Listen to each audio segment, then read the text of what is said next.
ओम भूर्भुवः स्वः तत्सवितुर्वरेण्यं भर्गो देवस्य धीमहि धियो यो नः प्रचोदयात्। ओम नमो भगवते वासुदेवाय। आप सभी को मेरा सादर अभिवादन। नाम आत्मसंयम योग अध्याय 6 भगवद गीता का, इसको निरंतर हम ले रहे हैं। आज इसका 11वां विवेचन है। श्लोक 27 में भगवान ये कहते हैं, जैसे पिछले श्लोक तक अपन ने ये समझा था कि मन शांत हो गया, मन शांति के उपाय बताए गए। आज उसी क्रम को आगे बढ़ाते हुए भगवान कहते हैं, जिसका मन अच्छी तरह से शांत है और जो पाप से रहित है और जिसका रजोगुण शांत हो गया, ऐसे सच्चिदानंद ब्रह्म के साथ एक ही भाव में योगी को अति उत्तम आनंद प्राप्त होता है। अब इसमें जो एक एक बात आई है उसका अपन विश्लेषण समझने का प्रयास करें। पहली बात है तो 3 बातें इसमें मुख्य आई है। पहला क्या है, पाप से रहित। दूसरा क्या है, रजोगुण शांत होना। और तीसरा यह है कि योगी को अति उत्तम आनंद प्राप्त होता है। तो इसमें कुछ बातें पहले समझना पड़ेंगी। पहले तो ये जानना पड़ेगा कि पाप वास्तव में होता क्या है। पाप से मुक्त मतलब किससे मुक्त, कैसे मुक्त, इसके बारे में समझना पड़ेगा।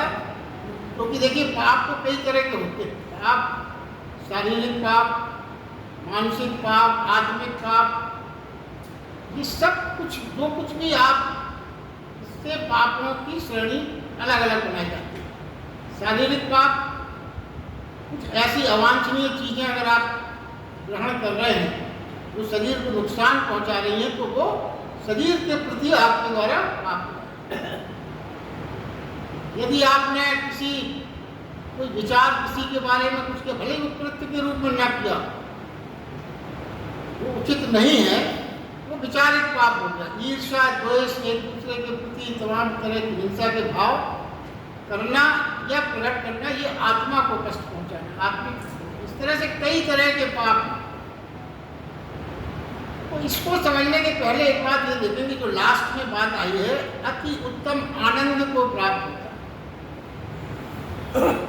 आनंद को प्राप्त होने का मतलब क्या है कि जीवन में दुख नहीं, दुख न होना ही आनंद की एक स्टेज मानी जाती है। अब देखिए, दुख का मूल कारण क्या है। अगर हमारे दुख दूर हो जाए तो आनंद में हो जाएंगे, ये तो एक स्वाभाविक सी बात है। हमारा दुख का मूल क्या है? दुख का मूल है पाप। यदि आपके कृत्य पापपूर्ण होंगे तो आप दुखी रहेंगे। और पापपूर्ण ये जो कृत्य बताए गए अभी थोड़ी देर पहले, इन सब के जो मूल कारण यही है कि पाप के कृत्य। और हम क्या है, हम सर्वदा प्राणी का एक स्वभाव है कि जो पाप कृत्य हैं, विचार से, ईर्ष्या, द्वेष, छोटी छोटी बातें हैं हमारे को आती, सब पाप है। किसी का हक छीन लेना, किसी के प्रति हिंसा करना या हिंसा, मनुष्य में और अधिकांश ये प्रवृत्ति है कि ये लोभ, मोह, ये सब चीज़ें जो है ये बड़ी पाप की श्रेणी आती है। हमारे जीवन के लिए अनिवार्य है। संसारिक काम है, बिना इनके काम चल नहीं सकता, इतना पाप को करना नहीं। तो देखिए, होता क्या है, तो गीता में ये बड़ी स्पष्ट सिद्धांत है। तो मनुष्य की प्रवृत्ति क्या है कि वो पाप करते रहना चाहता है और दुख से निवृत्ति भी चाहता है। और इसका कोई नियम है नहीं, इसीलिए मनुष्य की दुख से निवृत्ति नहीं।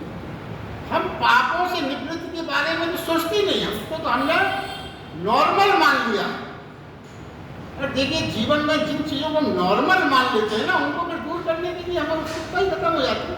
ठीक है, ऐसा तो चलता है, ऐसा तो होता ही है। मतलब आप जब तक किसी चीज़ को एबनॉर्मल नहीं मानेंगे, उसको आप दूर क्यों करेंगे? तो हमने कुछ पापों को तो नॉर्मल मान लिया, और आप जब नॉर्मल मान लिए तो वो फिर आपसे आपके दुखों का मूल तो देखिए। इसीलिए जो है संसार में आदमी बहुत ज़्यादा दुखी है और दुख दूर नहीं हो रहे हैं, क्योंकि हम खाली ये चाहते हैं कि हम भगवान की पूजा करते हैं, आरती करते हैं, 2-4 मंत्र बोलते हैं, तिलक लगा दें, तो हमारे सारे को दूर करिए। वो हमने बहुत मेहनत की, चंदन लगाया, स्नान कराया, माला की, फूल लाए, इधर उधर से फूल चढ़ाए आपको, अब आप हमारे को दूर करिए।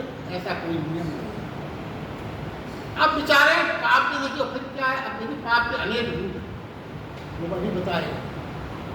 पहले सबसे पहले जैसे आभूषण आपने कई तरह के देखे होंगे, हार भी रहता है, चूड़ी भी रहती है, पायले भी तरह तरह की चीज। तो अगर आपको एक जेवर पे अगर आप वो एक रूप है, पर अगर आपको उसको सही ढंग से समझना है तो क्या समझना पड़ेगा?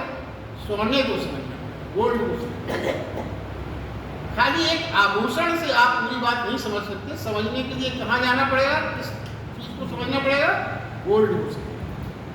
वैसे ही क्या है, पाप का स्रोत जानना पड़ेगा। एक एक पाप अलग अलग अपन आप दूर करने की कोशिश करेंगे तो उससे कुछ नहीं, वो तो वैसे ही हो जाएगा कि आप किसी नुकसानदायक पेड़ को हटाना चाहते हो, आप एक टहनी काटते हैं, कभी कुछ पत्ते उखाड़ते हैं, तो उससे कुछ नहीं। स्रोत जो उसकी जड़ है उसका पता करके उसको आपको हटाना। और दूसरी क्या है, पापों के बारे में एक तो सबसे मुख्य बात एक और आती है कि पापों की कोई परिभाषा नहीं की जा सकती। क्यों नहीं की जा सकती? उस समाज में कोई चीज पाप है और दूसरे समाज में वही चीज पाप नहीं। आज से कई साल पहले जो कुछ कृत्य सामाजिक कुछ काम पाप माने जाते थे, वो आज पाप नहीं माने जाते। पाप की कोई निर्धारित परिभाषा नहीं मानी जाती। आज पाप नहीं है और हो सकता है कल वो पाप की श्रेणी में आ जाए।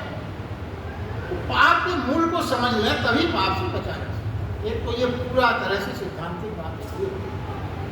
अब क्या है, भगवान कृष्ण ने इसी को तत्काल बताने के लिए क्या बोला? जो भगवान ने क्या कहा, रजोगुण से जो बाहर है, रजोगुण से जो बाहर है वही पाप मुक्त हो सकता है, क्योंकि रजोगुण ही पाप का आधार है। क्योंकि भगवान एक एक स्टेप, अगर अपन भगवत गीता को स्टेप बाई समझें तो सब लिंक है। पहले पाप से मुक्त, पाप से कैसे रहित हो, पाप से रहित होने के लिए रजोगुण की बात नहीं है। तो देखिए रजोगुण को मूल माना गया पाप। अब देखिए पहले एक कई बार अपन चर्चा कर चुके हैं, प्राणी में 3 गुणों का समावेश होता है, रजोगुण, तमोगुण, सतोगुण। इन तीनों गुणों का मैं ऐसा हो ही नहीं सकता कम ज्यादा हो, मगर तीनों गुणों एक व्यक्ति में, प्राणी में होते ही हैं।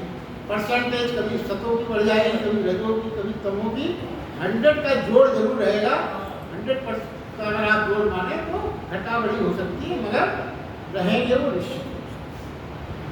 और तीनों गुणों ही एक हमेशा काम करते हैं। और रज, अब वो कहते हैं रजोगुण ही पाप का मूल है। तो पहले तो ये सबने ऐसा कहा, उसके बाद अपन उसको कैसे विवृत्ति पाए इसके बारे में विचार। अब क्या है, रजोगुण अधिक होने पे क्या हो? मन की दौड़ बढ़ेगी, रजोगुण होगा मतलब गति, रजो शक्ति जो है रजोगुण गति का प्रतीक है। आपके अगर रजोगुण अधिक होगा तो मन की दौड़ अधिक होगी, यानी आकांक्षाओं की पूर्ति के लिए दौड़। मन की दौड़ का मतलब आकांक्षाओं की पूर्ति के लिए दौड़। अब आकांक्षाओं से सीधा सा मतलब क्या समझे? क्या होती है आकांक्षा? यह पाना है, नहीं तो आकांक्षा। यह भी पाना, वह भी पाना, कई चीजों की ये भी पाना, वो भी पाना, बहुत सी चीजों का अपन सोच सकते हैं। फिर क्या होता है इसके बाद? ये श्रेष्ठ अच्छी चीज है, सुंदर है, ये हमें चाहिए चाहिए। ये भी उसका वृत्ति है, किसी को नहीं लेने देनी ये चीज, इतनी अच्छी चीज है, ये तो हम ही है। फिर क्या होगा? कोई बाधक बनेगा। अगर इस चीज को पाने में तो हम क्या करेंगे? हिंसा से उस व्यक्ति बाधा को हटा देंगे, उस व्यक्ति को हिंसा करके हटा और छीन लेंगे, षड्यंत्र करेंगे, कुछ भी करेंगे। ये सब चीजें रजोगुण की अधिकता से हो रही, आकांक्षाओं के कारण ही ये सब चीजें हो रही, षड्यंत्र करेंगे। और अगर कोई ये कह दे कि ये चीज जो है षड्यंत्र भी धन से ही प्राप्त हो सकती है, इसके लिए धन आवश्यक, तो फिर क्या करेंगे? हम धन प्राप्त करेंगे कैसे?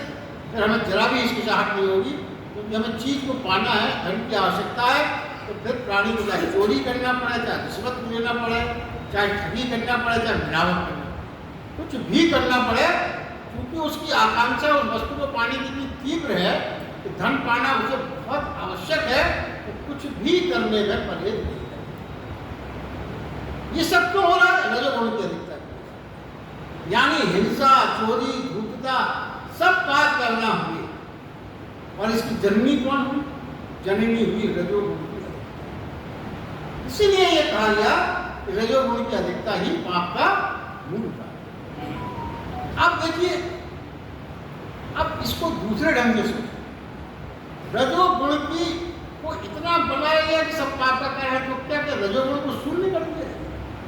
अब रजोगुण अगर शून्य हो गया तो आप परमार्थ के कार्य करेंगे, कोई अच्छे काम करेंगे, पूजा करेंगे, साधना करेंगे, कुछ भी करेंगे, जीवन के आवश्यक कार्य तो करेंगे ही ना, उसमें भी तो गति चाहिए, तो रजोगुण तो आवश्यक है।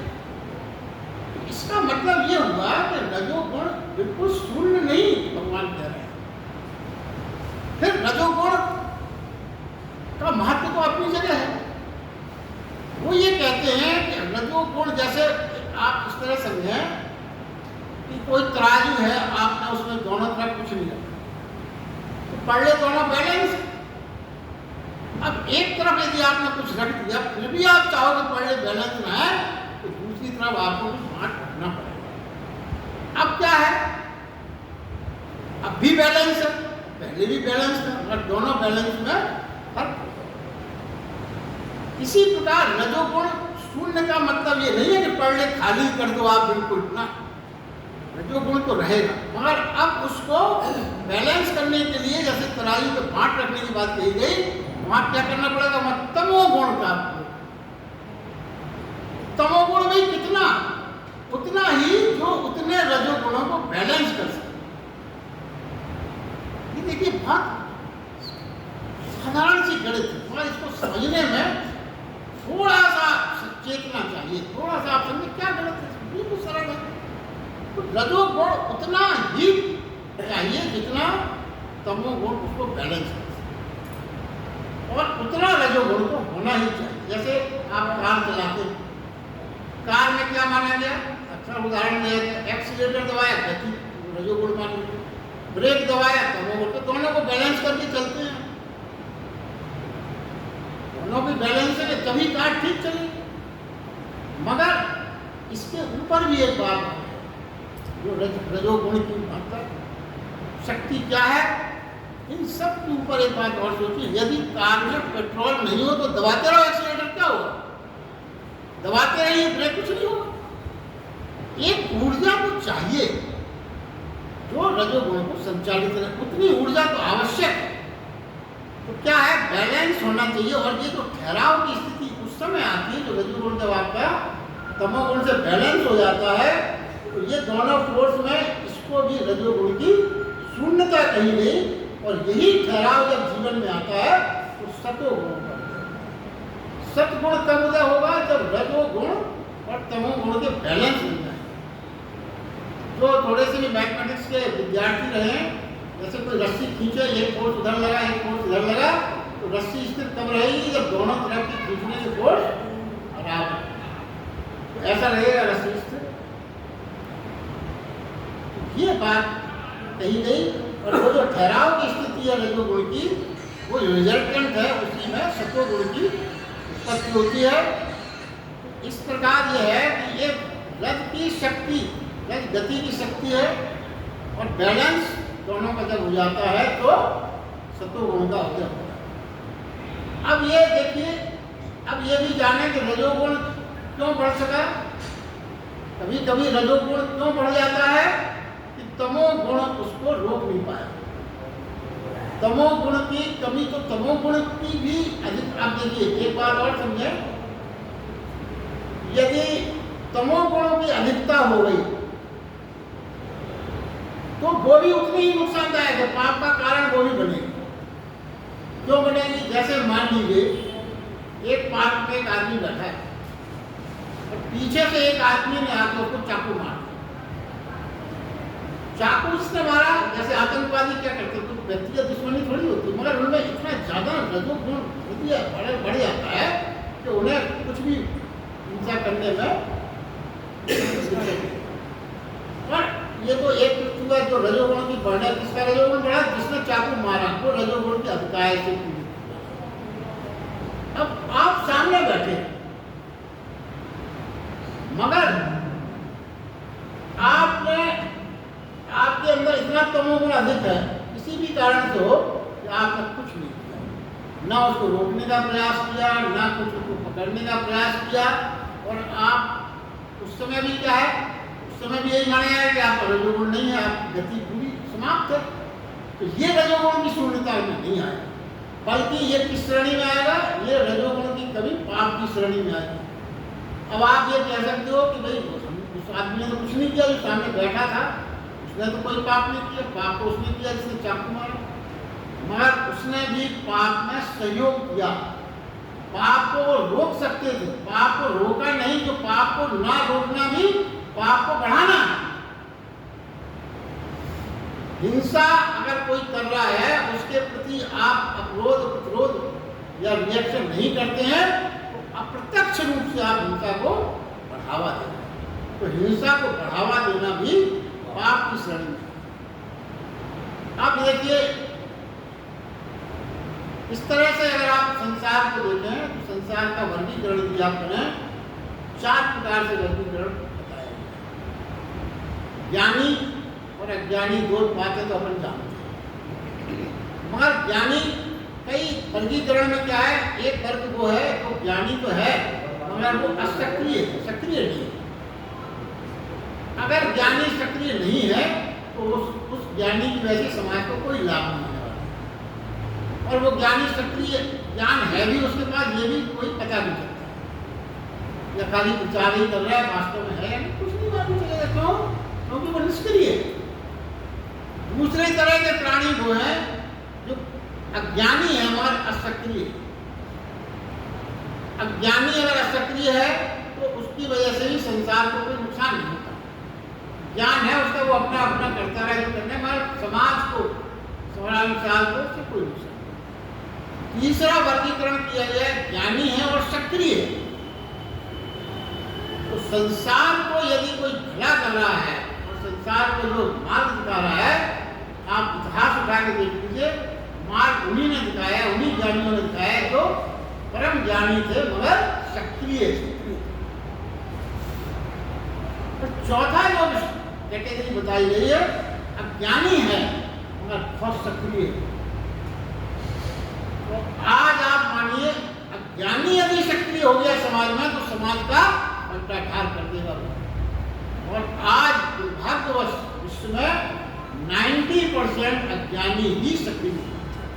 तो किसी भी क्षेत्र में देख लो, चाहे राजनीति हो, अधिकारों की बात कर लो, ऑफिस में देख लो, ज्यादातर इसीलिए सारी व्यवस्थाएं, ये मूल कारण है आपका, अज्ञानी जो है वो बहुत सक्रिय है।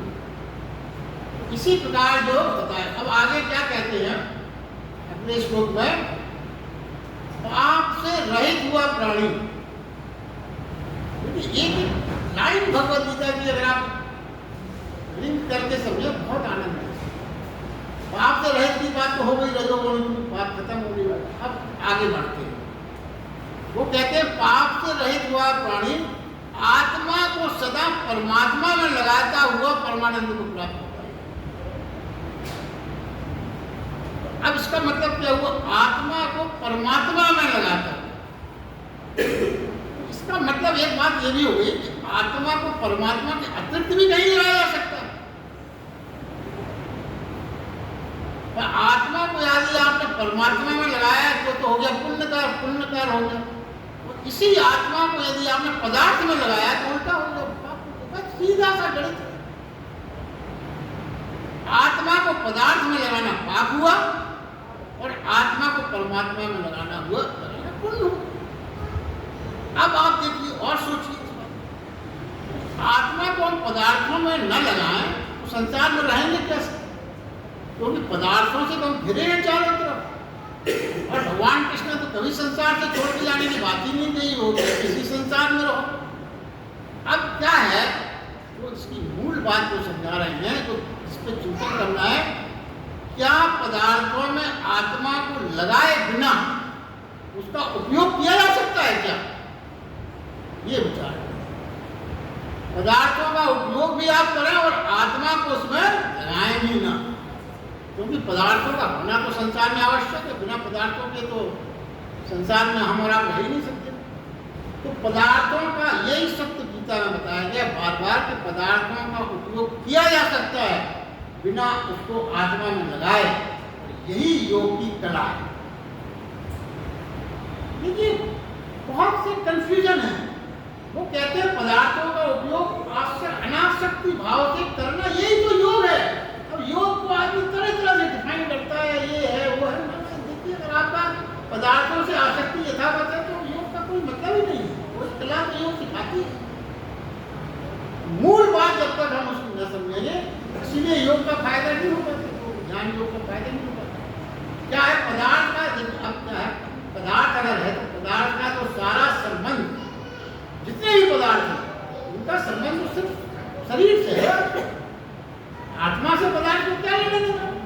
कोई भी चीज आप सोच रहे हैं किसी भी पदार्थ में, उसका सीधा संबंध मात्र शरीर से, और आत्मा से तो होता ही नहीं है पदार्थ का संबंध। आत्मा तो मात्र विचार करके बन जाती है, और विचार कौन करता है, हम करते हैं। पदार्थ में रस हम लेते हैं, विचार करते हुए उसको धारा पर बहने लगती है। आपने, हम और आप खुद पदार्थ में रस लेना शुरू किया तो आत्मा को हम जोड़ते हैं, पदार्थ डायरेक्टली कभी नहीं जोड़ता।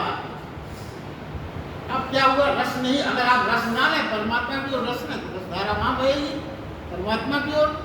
यदि आपने पदार्थों में रस लेना शुरू कर दिया, अब रस लेने का क्या मतलब, देखिए बहुत सरलता से समझें। जैसे आप भोजन हम और आप करते हैं, तो भोजन तो शरीर की जरूरत अनिवार्य है, शरीर में जाता है, पचता है, शक्ति प्राप्त होती है। लेकिन भोजन में रस लेके हम उसमें आत्मा को लगा सकते हैं, रस लेके। तो रस लेने से क्या होगा, कोई मजेदार चीज दिखी, रबड़ी दिखी, जैसे पाटलिपुरा से आ गई तो अपना रस उसमें जुड़ गया, रस जुड़ गया तो फिर अपन उसको अधिक से अधिक सम्यक भोजन करें तो कोई दिक्कत नहीं है, शरीर को उतनी तो आवश्यकता है भाई हर चीज की। मान अब ज्यादा क्यों खाया अपन ने, क्यों, क्योंकि अपन ने आत्मा से रस को उस पदार्थ से हमने जोड़ा, पदार्थ की इसमें कोई गलती नहीं। रबड़ी से आपने जोड़ा, रबड़ी को जितनी आपको मिली, मगर आपकी आत्मा से जो रस जुड़ा तो आपने दूसरे जोड़ने की तलाश की, एक जोड़ना और मिला। सरलता से चीजें समझ, they are not very difficult. हाँ मजेदार बात ये, एक बात और होती है, भोजन को देखकर भी आत्मा को आप उससे जोड़ सकते हो, बिना भोजन किए भी रस प्राप्त, रस से जुड़ना। किसी मिठाई की दुकान के सामने से आप निकले, आप अपनी आत्मा को रस से जोड़ लें, भले आप खाएंगे तो विचारों में आ गया सब। ये सब बातें सोचने की हैं। देखिए पदार्थ का संयम उपयोग तभी संभव है, पदार्थ का सही में उपयोग तभी संभव है जब पदार्थ से हम अपनी आत्मा की आसक्ति राग लगाओ ना, तभी संभव। सिर्फ उसका उपयोग करें जितनी आवश्यकता है। हम आसक्ति के कारण सोचते हैं कि जितने, आसक्ति के कारण पदार्थ में जो हमने रस लिया तो क्या हो जाएगा, जितने हमारे मन में क्या आता है, जितने अधिक पदार्थ हम इकट्ठे कर लेंगे उतना ही सुख मिलेगा। ये भाव क्यों आया, क्योंकि हमने पदार्थों से इससे रस को अपनी आत्मा में जोड़ लिया। फिर क्या भाव बनता है, जितना हम सामान इकट्ठा कर लेंगे, जितनी चीजें आ जाएंगी उतना ही हमको सुख मिलेगा। और अंत में क्या होता है, आदमी खो जाता है, वस्तुओं का ढेर रह जाता है और आदमी की आत्मा अंत। वस्तुओं का रस ही बहुत से पापों को करा देता है, ये बात नहीं। वस्तुओं में जो रस लेते हैं बहुत से पाप उसी कारण होते हैं, बड़ी स्वाभाविक सी बात है। रस ना हो तो पाप रहित होना संभव। अगर हम वस्तुओं में तरह तरह से रस ना लें तो बहुत से पापों से आप बच सकते हैं। चित्त की दौड़ ही पाप करा लेता है, तो वस्तुएं चाहिए संग्रह, चित्त की दौड़ हो। सीधा सा एक सूत्र भगवान कहते हैं कि संपत्ति वही जो संतोष दे, शेष सब विपत्ति। सूत्र है संपत्ति वही जो संतोष दे, शेष सब विपत्ति है। देखिए एक छोटी सी, तो देखिए सुख और दुख पदार्थों से दोनों चीजें पदार्थों से जुड़ी हुई। एक पदार्थ आपको मिला, सुख हो गया, पदार्थ छिन गया, दुख हो गया। पदार्थ तो दोनों में, पदार्थ इज कॉमन, मिला सुख, छिना दुख। कॉमन क्या चीज है? सुख और दुख के कारण क्या होगा? पदार्थ। वो ये कहते हैं सुख और दुख दोनों पदार्थों से जो जुड़े हैं, इसलिए दोनों पाप हैं। आनंद क्या होगा? आनंद होगा सुख दुख दोनों के पार हो जाना, ना मिलने पर सुख, ना छिनने पर गम, तो आप आनंद की स्थिति कहलाती है। इसीलिए कहा गया है आनंद सुख और दुख दोनों के पार जाना है। आनंद है, वह सुख नहीं है, ठीक है। अब धन के पार जाना, ना दुख है ना सुख, आनंद रहेगा। अब एक छोटी सी स्टोरी के बाद आज की चर्चा अपन पूरी करेंगे। तो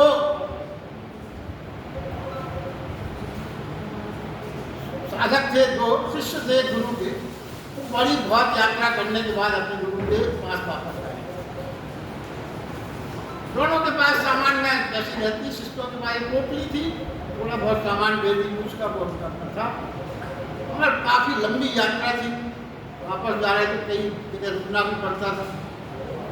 एक जगह एक पेड़ के नीचे उन्होंने देखा एक व्यापारी अपना सामान समेट रहा है, जा रहा है, ठहरा होगा वहां पे थोड़ी देर के लिए, चला गया। वो दोनों ने उसके स्थान पर अपना ठहरने की सोचा।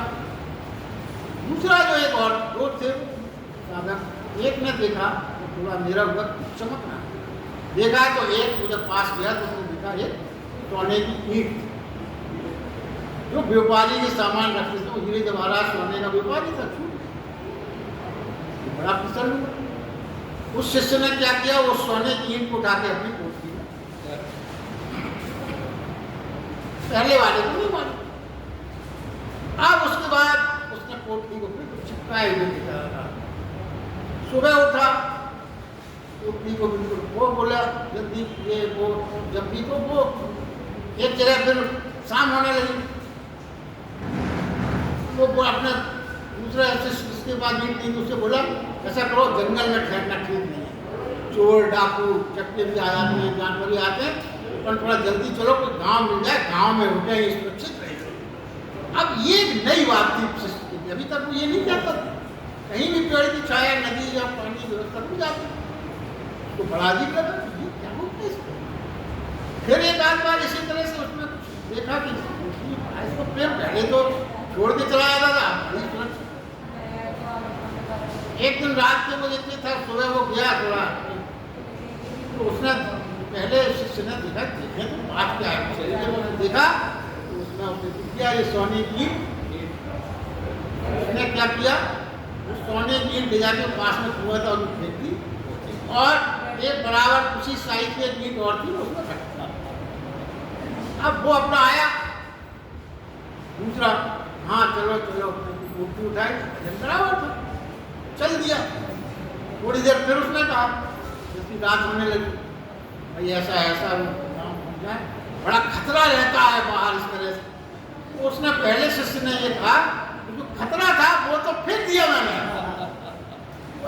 उसने अपनी पोटली खोली तो ईंट, वो भी मुस्कुरा दिया, बोले हाँ बात सही है, खतरा जो था वो चला गया, अब कोई खतरा। ये चीज है, ये चीज जो कही ना, ये रस से अपने को अपन बांध लेते, जहाँ अपन ने उसको रस से बांधा, पदार्थ को भी कोई गलती नहीं। चलिए आज का क्रम यही पूरा करते हैं, अपन को मंदिर मनाना है, पूजा भी आ गई है।